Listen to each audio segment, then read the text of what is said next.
I think everyone's just come back for lunch, so we're going to need to get you all to wake up a little bit, and hopefully this panel will wake you up.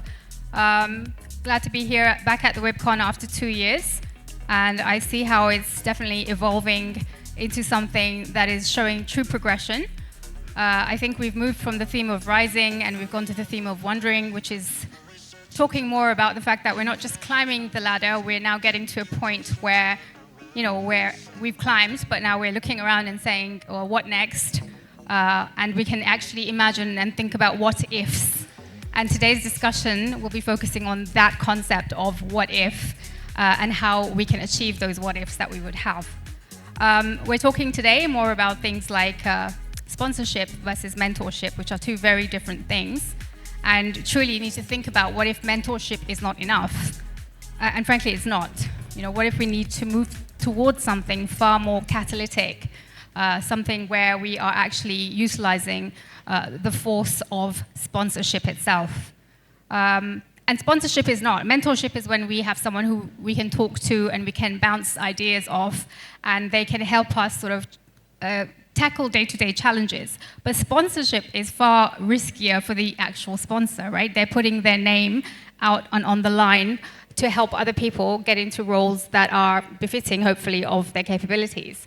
But what we have, especially for women, even though mentorship is there and organizations give you that, even a Harvard Business Review has basically made it very clear that generally women are sponsored 24% less than men in general across the globe. And this is why we see so much where once women get to that middle management level, they get stuck. That transition, from intention to action of getting more women within our senior leadership positions is failed often because there is a lack of sponsorship. So today what we're going to be doing, we have an amazing panel lined up, and we're going to be having a discussion with our panelists with regards to why that happens, what their personal experiences are with regards to sponsorship for themselves, for other people they may have sponsored, and basically how to bridge that gap between intention and action when it comes to seeing more women in senior leadership. So we're going to try to move beyond nice intentions and nice policies and figure out the actual facts and what's actually happening on the ground in many different organizations, in different sectors.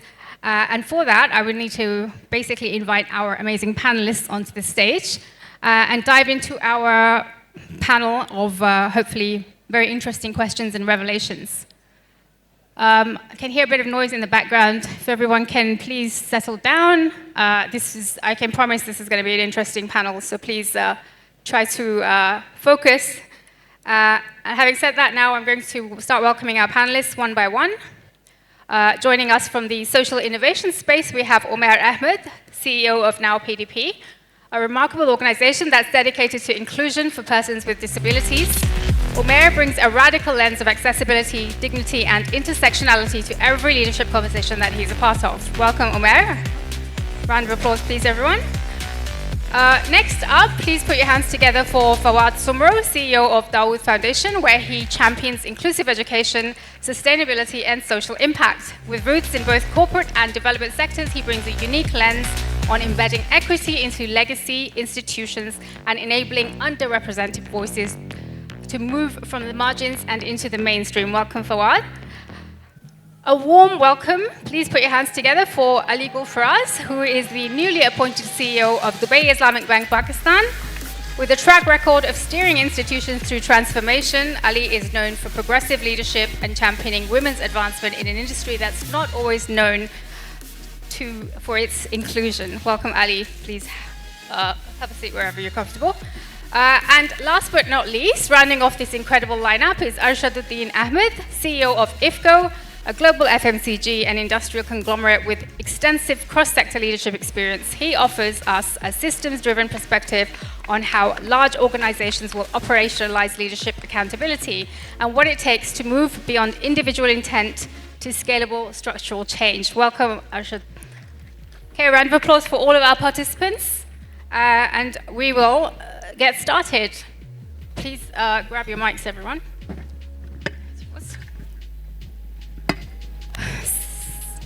So, welcome everyone. To get started, I guess what I would like each of you to do is start with just a quick 1-minute story related to sponsorship. It can be, I mean, ideally women-focused, but it doesn't absolutely have to be. What I'm really trying to establish here is the importance of sponsorship within an organization to help people manage and get from that mid-level in management to actually get to a proper leadership position.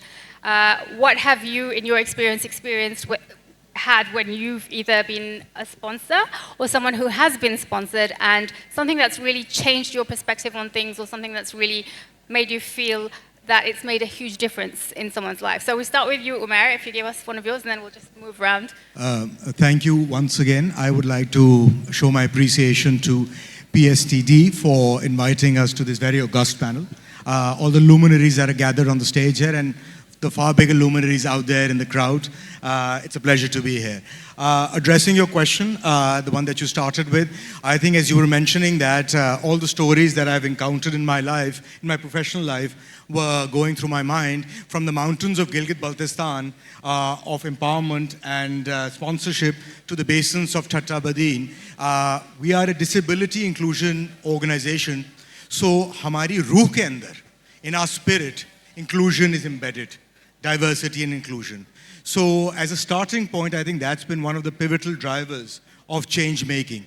And when I recall particular stories of change makers, in Gilgit-Baltistan, we had an all-female, all-woman-led team that brought about inclusion to 100 schools to make them inclusive of children with disabilities.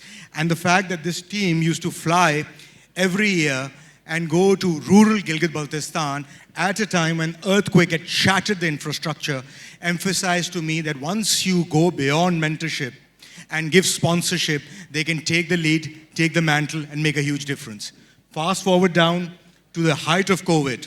We had two of the most fantastic leaders of our organization that braved COVID and went out to one of the most dilapidated districts in Sindh and reconstructed a school that to this day has allowed for 7,000 plus persons with disabilities to access benefits.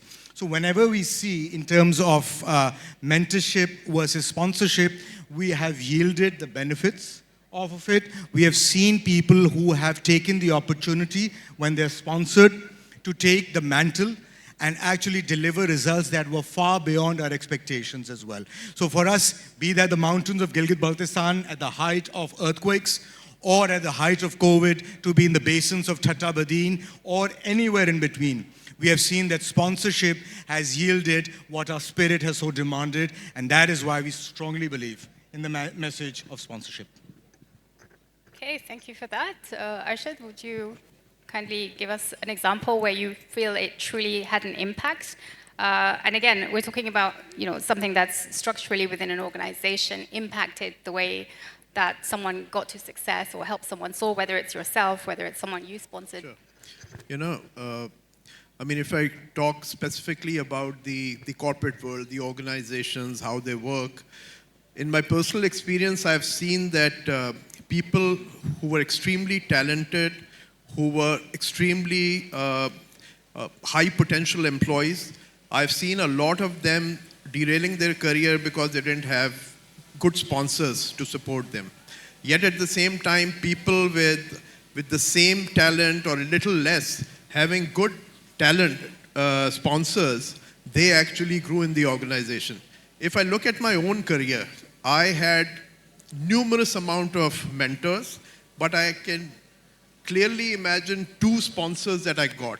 And if I look at my entire career, which spans up to like 27, 28 years, I think the biggest impact that which those 2 sponsors made, I mean, if they hadn't been in my life, in my professional life, I think my success story would have been completely different. And so going forward, I mean, taking it back, I've always thought that it was important in every organization that I've worked that it's important to become one of the sponsors. However, sponsorship is a two-way thing. So somebody will be, you have to have takers to get a sponsor. So the individual, the employees, they also have to show some eagerness and potential to get some sponsors. And let me tell you one thing.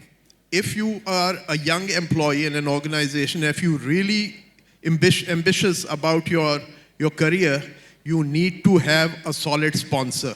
And to get a solid sponsor, not only you have to identify one within your organization, but you also have to exhibit and show the keenness that you are there for an effective sponsorship for you to grow professionally in the organization.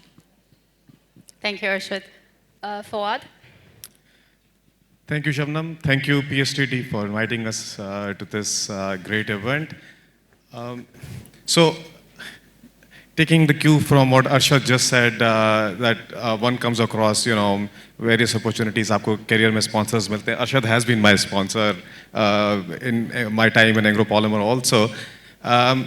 I think the key is to be alive to the situation because context matters a lot. Her organization का अपना जो है वो कुछ culture होता है, कुछ history background and norms होते हैं. So one of the examples that I can give from my experience in Engro Foundation, and by the way, I come from development sector technically now, but I have a little bit of corporate background also. So one of the things over there was, contextually, we were losing a couple of very brilliant female team members because they weren't in position to work full time. And as such, we don't have very explicit policy of part-time workers in the organization.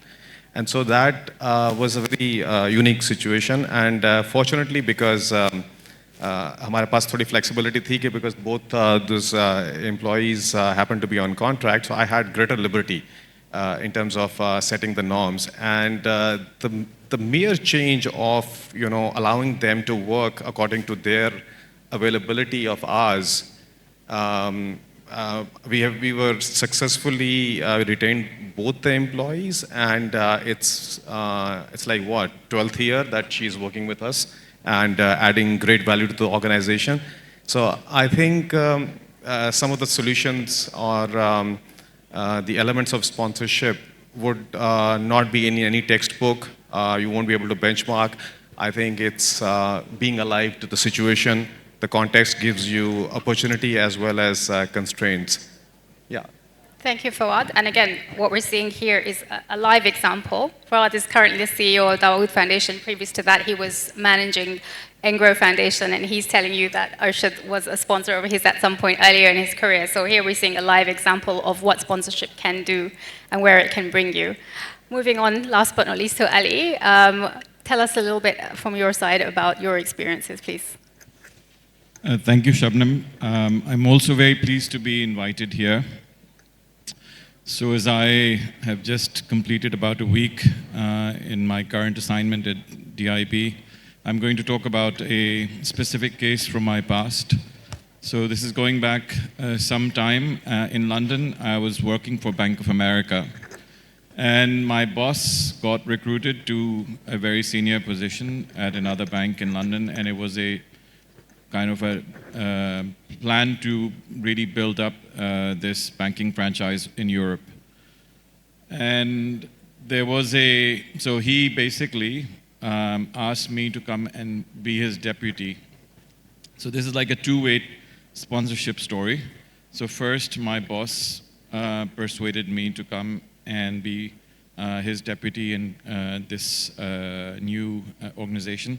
And then when I was looking at joining this new organization with a lot of hard work that needed to be done and thinking, okay, it would be good if I could have someone that I could trust and rely upon as well.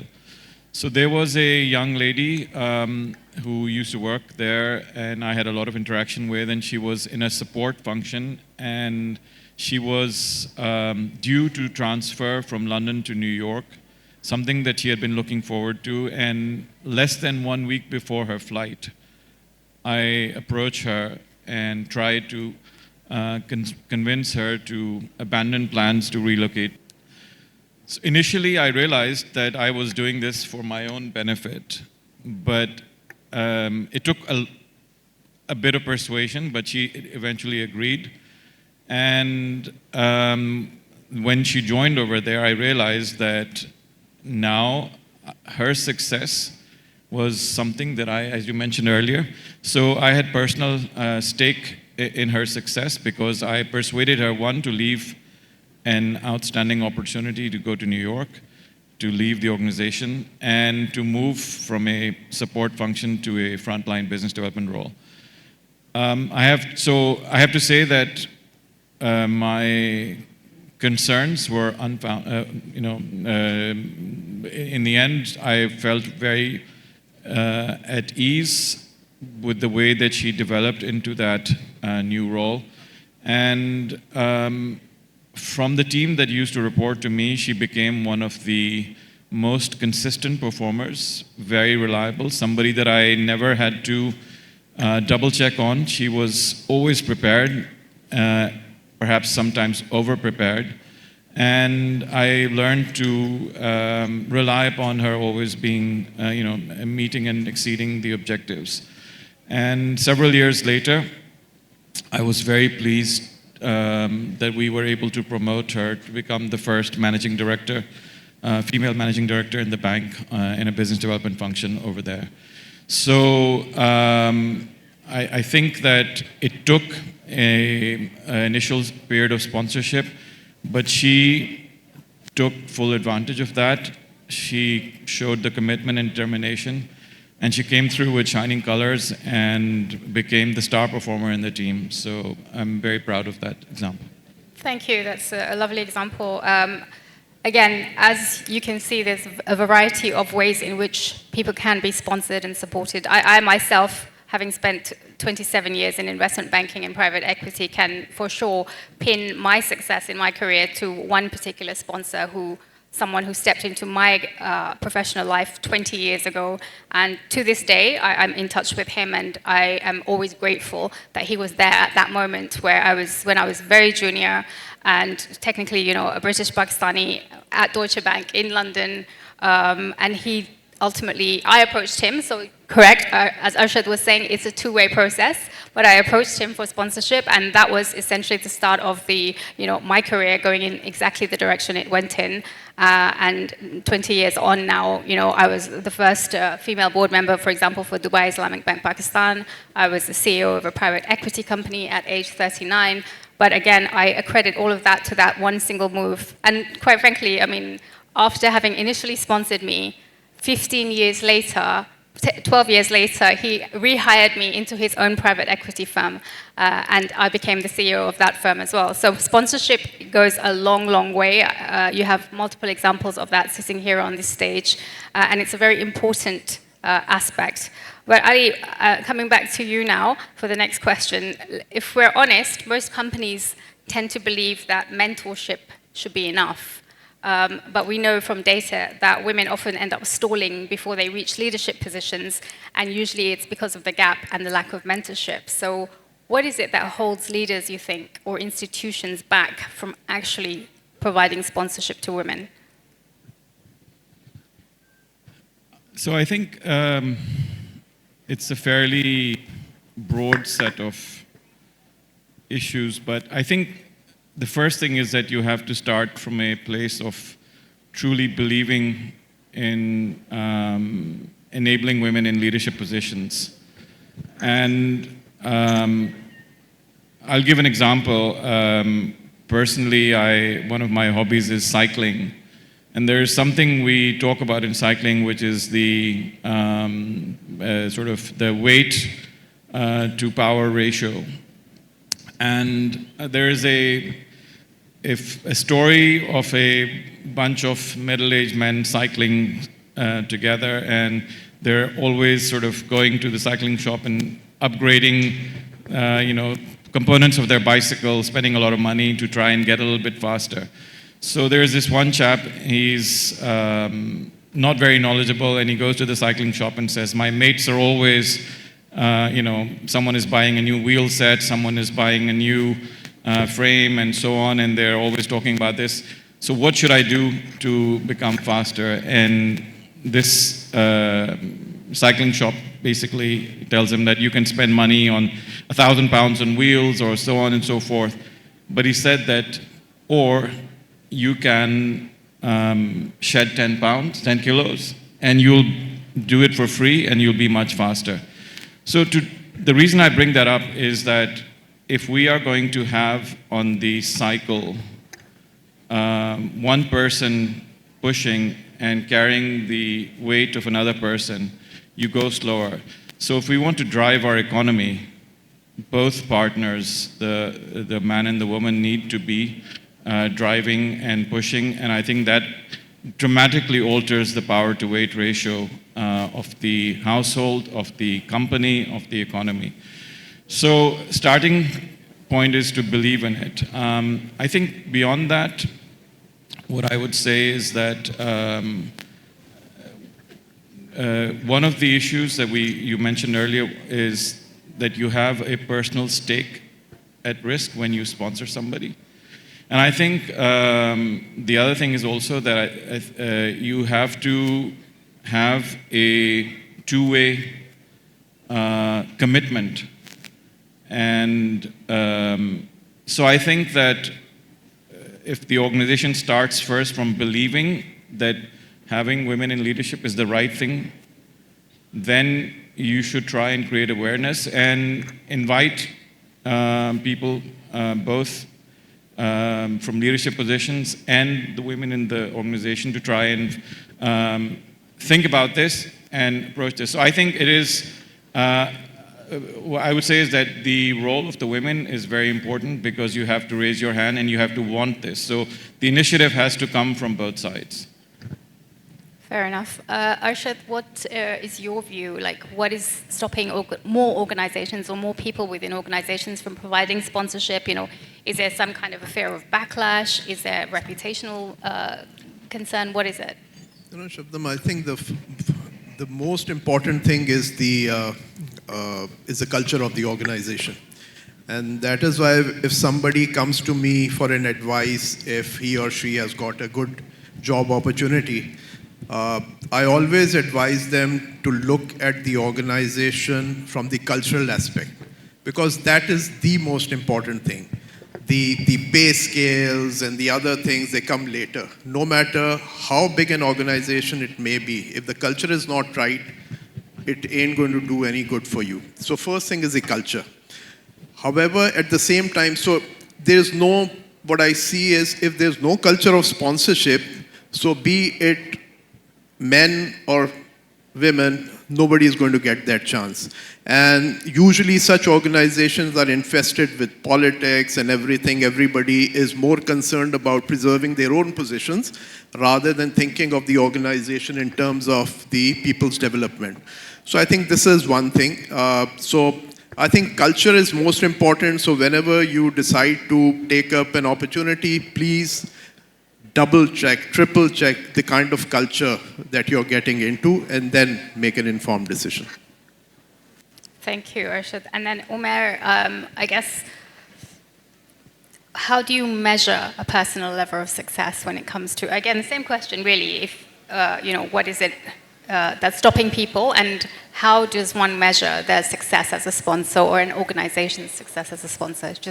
So I think just taking the point that Arshad Sahab made a little further, culture is extremely important, but I think one of the elements also that we have added on to it is the value system of the organization. I think there's some people sitting here who are industry leaders, and one of the things that we have learned from them, is the bottom-up value system has to be implemented. And in that, everyone has to be a stakeholder. So the value system that is embedded within an organization has to have the gender lens on very clearly at a very early stage, so that anyone entering feels a sense of safety and security. Then I think having a very clear, the security of a leader has to show through. They cannot be an insecure individual that they feel constantly threatened, because I think that concept really derails the progress of an organization. So for an individual to be very secure in their own role, they will be able to bring the best possible talent on board and sponsor them in the right possible way. I think, Shabnam, you are a great example of that as well.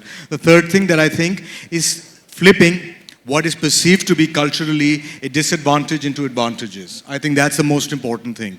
Often, when I was starting my career about 20 years ago, the question was retention is challenged, at least in the women's sphere, by the fact that they might get married or they might have to go and take a career break. Well, if they get married or they have to start a family, their time management skills are going to be fantastic. And we have benefited directly from the people who have come in, who have been given that liberty to be part of it and to give their time off. And that equity, they've managed to perform far better, and they've managed to turn a perceived disadvantage into an advantage. So the value system, the security of the leader is extremely important. And the last thing that I must emphasize is the fact that when people walk into an institution, flip the disadvantages that have been perceived as disadvantages into an advantage, because without that, we will be stuck in the 20, 25-year-old, age-old bracket that we don't want to be confined to. Thank you for that. So, yeah, of course, there's the old saying that if you want something done, give it to someone who's very busy. And when we think about, mothers and people who are managing a household and are still working at the same time, you will see that they're some of the most efficient multitaskers you'll ever have met. So I think that's a very valid point, that you need to make into an advantage what is generally considered a disadvantage, that, oh, they're going to go off and have a family and so on. By the way, if they don't go off and have a family, who will? It's not like we have the choice to flip those roles. Otherwise, believe me, I'm sure many people would. Moving to Favad, we talked about culture here, but the way I see it is culture is either a silent ally or it's a silent killer.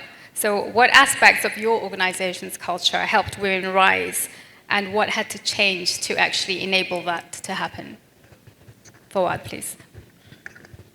So it's, the legacy businesses, organizations have very long-standing cultures. I mean, corporates tend to have, a greater chance to reset, I believe, with change in leadership. But with family businesses, it's I think, much more entrenched culture.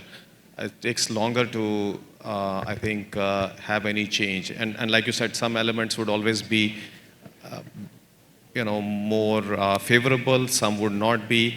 हम पाकिस्तान में रहते हैं, so most of organizations tend to be very conservative, and so हमारे पास भी जो है वो it's it's a bit, kind of a typical environment where we have a large workforce of men, conservative, and of course उसके साथ जो associated norms आते हैं कि काम तब होता है जब तक the person is physically present in the office. I think that was one of the biggest barrier perceived against women, because women have multiple responsibilities. So I think COVID really helped in that sense. कुछ हमारे तबक रोशन हुए, और hybrid work became a reality, and now we took advantage of that, and it was very strategically used, and now this is not held against women in our team, for example, that आप एक fixed hour पे चले जाते हैं. So there's option of hybrid, contribution, and so they kind of contribute sitting from their homes, and so that in a way has gone away. Of course, there's a religious element also. Where Pakistan में again हम लोग हैं, conservative society है. So those norms kind of pull the organization down, but at the same time, when it comes to favorable things, जब चीज़ें करनी होती हैं वो भी फिर फौरन हो जाती हैं. So just to give you I'm sure a lot of greater part of audience is actually from Karachi, and I hope आप लोग जो हैं, you have been to TDF's Magnificence Center. If you haven't, please take time out and visit the place. That place in many ways explains what the culture of the organization is, because anything like that doesn't exist in Pakistan still. It's first ever interactive science museum, and when we started to set it up, there were no benchmarks, and with sheer resilience of our vice chair Sabrina, who is a visionary when it comes to informal education. I think she persisted in a way that, and the entire culture of the organization kind of singularly subscribed to that idea and made it happen while we were actually going through COVID restrictions. And so at unbelievable pace, we have now a very unique intervention. And so I think, like you said, there are positives, there are negatives. Culture takes a lot of time to change, but having a sponsor who is powerful, that really helps in terms of bringing in change. Thank you, Fawad. Ali, I want to ask you about the same question, really. What aspects of your organization's culture helped women rise? But also from the perspective of, biases in, bias interruption in banking, and also how are leaders within your specific industry held to be accountable, to be more inclusive, like beyond the state bank's quotas and so on? So I think, firstly, as you mentioned earlier on, culture can be an enabler and it can be an obstacle. And one example that I can reference is that when I joined Bank of Khyber, it had a dismally low ratio of women in the bank. And I was told that this is our culture in the province and you won't be able to change it. So where it's an obstacle, there has to be a commitment from the leadership to, to drive change. And I'm very pleased that we doubled the ratio of women in a little over a year and a half. So it can be done. Often we have stereotypes which are confused with culture as well. And one example that I received today when I was talking to somebody in my team and noticed that there weren't any women in their function. And the answer I got back was, well, we do a lot of late sitting and women are unwilling to, so they just have taken this kind of a bias or stereotype and made a decision that women will not fit in that group. So I think you have to challenge that.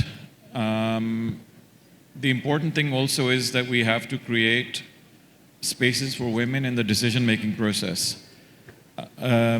Another example of my previous bank was that there was a purpose-built building, very nice, beautiful purpose-built building that was made, and there was a committee of people, seniors, who were involved in all aspects of it, and there wasn't any women in that. So I did a tour of that building in the last few weeks of it being completed, and as I was touring, I was shown a very beautiful, modern kind of ablution room with lots of stations, and I noticed that there wasn't one for women.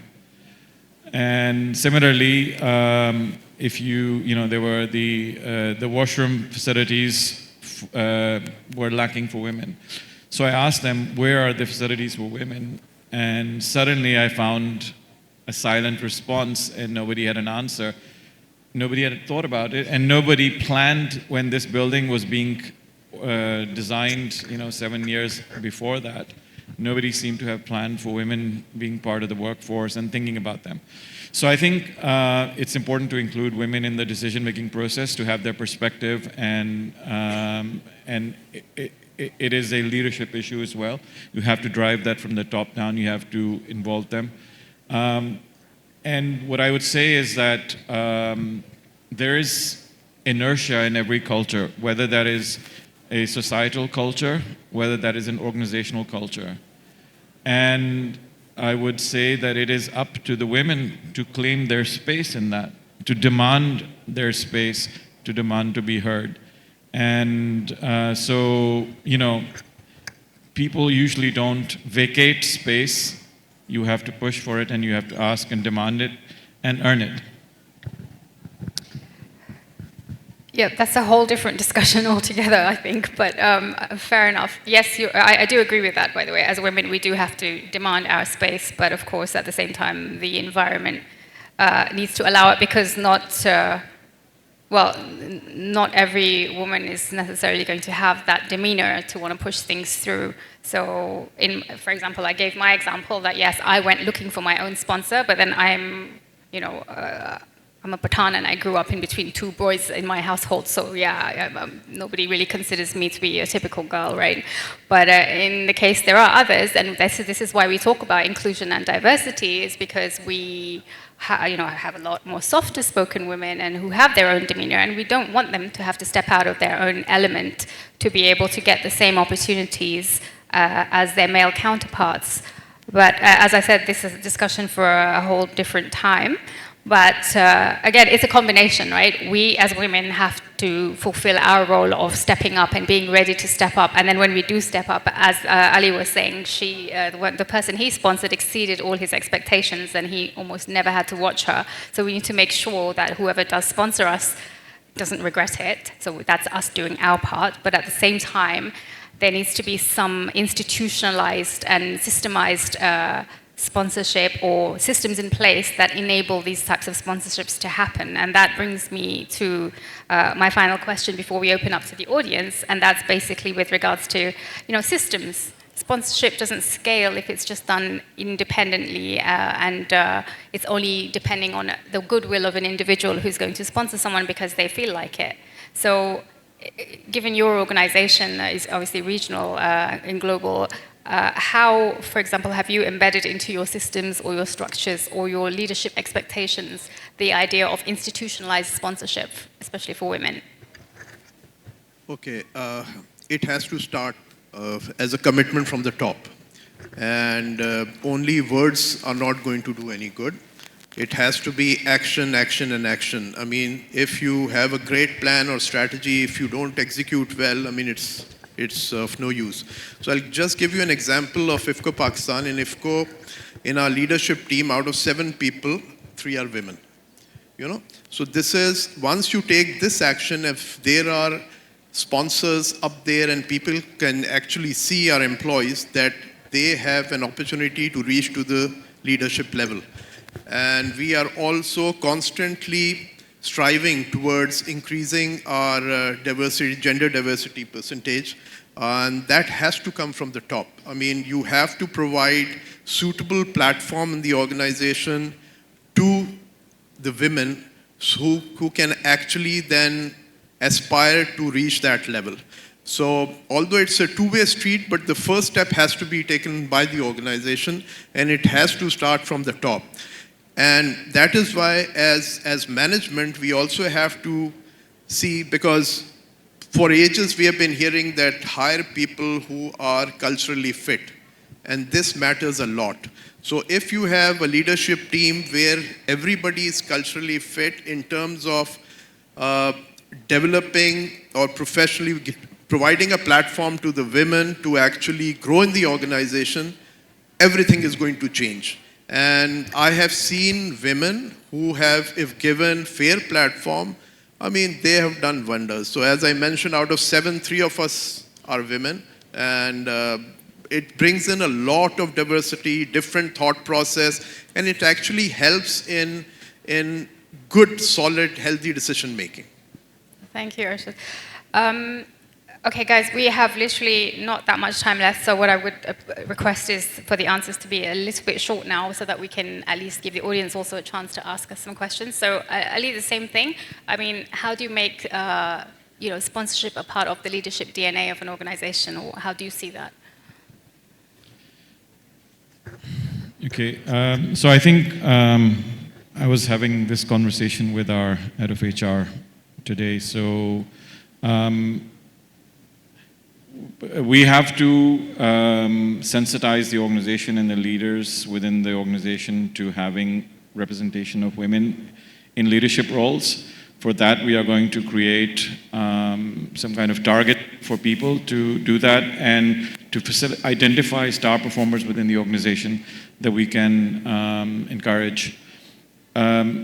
Just to clarify quickly my earlier comment, I absolutely believe that the organizations need to create an enabling environment for women to progress.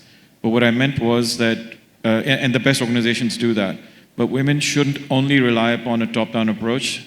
I also encourage them to claim their space, because it's amazing sometimes the results you can achieve with that.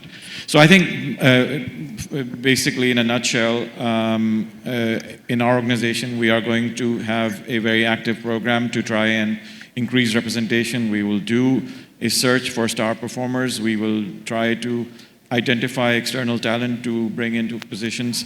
And this will require clearly sponsorship to get some of our star performers into more senior roles. So it's going to be an active program. Thank you, Ali. No, and again, I know that's what you meant, to be honest. I just wanted to emphasize the fact that obviously the systems need to also be in place. I absolutely know you're a major advocate of DEI and having women, but you're totally right. I just wanted to emphasize both times I was playing devil's advocate. So, Fawad, what were NGRO's formal enablers when it comes to trying to institutionalize sponsorship? So there are multiple. My colleagues from HR are here. Mavish was here. Gul is here, so they can perhaps speak better on giving the list. But we have a long list of different enablers. I think the key being is the which is quite often underrated as outcome-based performance, basically, because instead of looking at the input supply chain, which is often held against women, the number of hours that you spend in the office. If the basic performance system is religiously implemented as an outcome-based, I think that could give a great impetus to inclusivity. And of course, we have to walk our talk also. So that's the key element in terms of whenever it comes to gender inclusivity. To elements like just say Ali ne kaha ke when we were looking at inducting women engineers at our plant sites, so one of the basic problems was do we have enough washrooms out in the battery limit areas? And so there was an active investment that was done, and so those sensitivities come in. I think same was implemented across the organization. I think staying alive again to the situation, the needs, there is science that tells us that air conditioning ka jo temperature hai, that is also it's different. So you have to be alive to the situation. The needs are different. So there are guidelines out there. We must recognize those and walk the talk accordingly. And so we try to do that. So we have multiple programs, including trying to take women back after their break. Also, Break Ke Baad is a program that is very successful at NGRO. We have had some great colleagues coming and joining the workforce back. And apart from other multiple DI initiatives, I think Break Ke Baad is one of the great programs that we have implemented. Thank you. I think that's really important, actually, output-based, outcome-based monitoring. And that is something that will not only obviously give a better chance to women, but overall it will benefit the entire organization. Yeah. That will impact your bottom line from every employee, not just the female employees that need to be working from home or have time restrictions and so on. So that's a win-win for everyone and a no-brainer really for people to implement. Omair, what does true equity infrastructure look like when it comes to sponsorship? I'll try to be very brief in this because I know we're running out of time. First, I would like to appreciate a lot of organizations that are sitting here as well who have contributed very tangibly to that system. Pakistan Cables is sitting here, Dollans, and I was meeting some of the beneficiaries who have started franchises in Multan, women who have started the businesses and franchises there. Dubai Islamic Bank has been at the forefront of diversity and inclusion and hired the most number of people at a bank. NGRO Foundation was the first to bring about diversity and inclusion together. So there have been examples in the corporate world that we have actually encountered. Going back to your question, I think in a culture it's very important, first of all, to have engagement, enabling, and then empowerment happen. How to engage, and I think this was the point that the panelists also raised. To engage, you have to have a very empowered and very independent HR. An HR that functions independently and can bring people on board who are talent disruptors. To enable, you have to create the systems, and to empower, you have to create a strategy. And I think just going to your point, I was just looking at the statistics at our organization.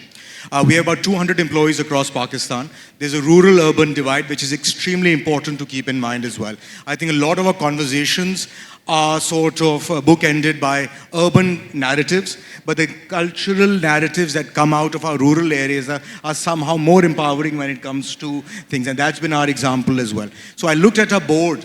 62% of our board are women. And not just any women, there are women like Seema Kamil, who's Deputy Governor of the State Bank of Pakistan, Ronak Lakhani and whatnot. When we come down to our leadership, 61% of our leadership are women. When we came down to our management, 58% of our management are women.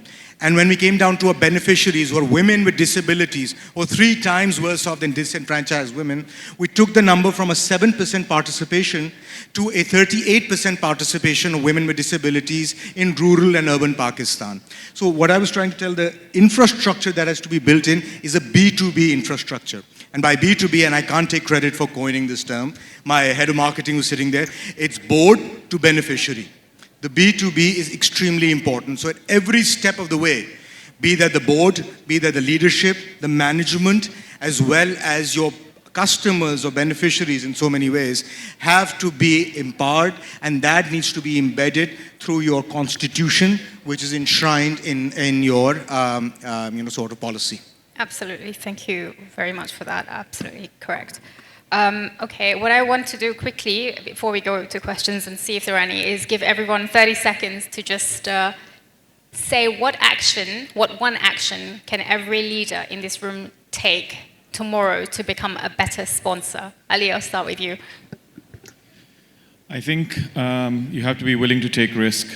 And if there are fewer women in leadership roles, we have to be willing to take risk, we have to believe. And I took that risk and I was delighted with the outcome.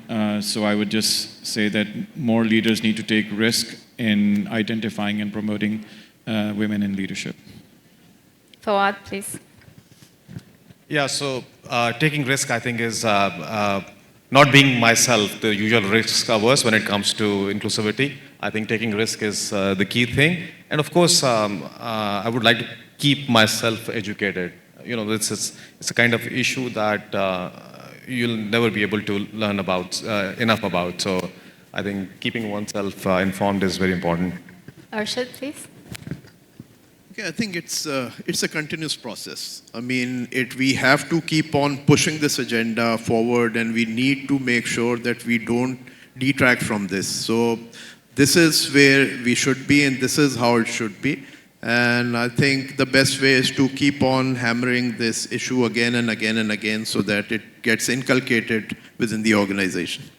Thank you. Omair, one thing that you would say, one thing that anyone here who has the ability to sponsor can do tomorrow to make this a more active, proactive activity? Sure. I think keeping your ear to the ground and listening to the stories that are emanating.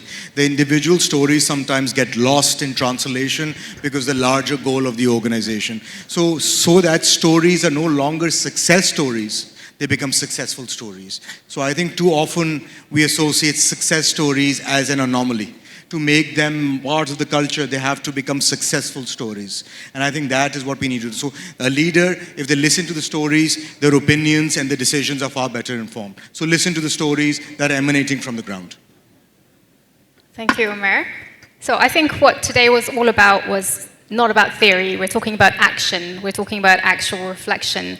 We've heard from our amazing panelists what real sponsorship means. And we've clarified, obviously, that it means risk. It means providing access. It means systems and culture that will push women forward, not just supporting them sideways. Sponsorship is advocacy. Sponsorship is providing opportunity and providing visibility. A mentor will talk with you, but a sponsor will talk about you. And it will talk about you in the rooms that matter. So as each of you go back to your organizations, I would challenge those of you who are in a position to be a sponsor to ask yourself, who am I going to open the door for next? And how loudly will I voice my support for them in those rooms that matter the most? I want to thank everybody for listening, and to our incredible panelists, I want to say thank you for all the insights. Do we have time for questions, or we're not going to go to the audience? No? Yes, no? Okay, no, we don't have time. So we're going to call it a day here. Please, a round of applause for our amazing panelists and all the insights they've provided, and thank you all very much.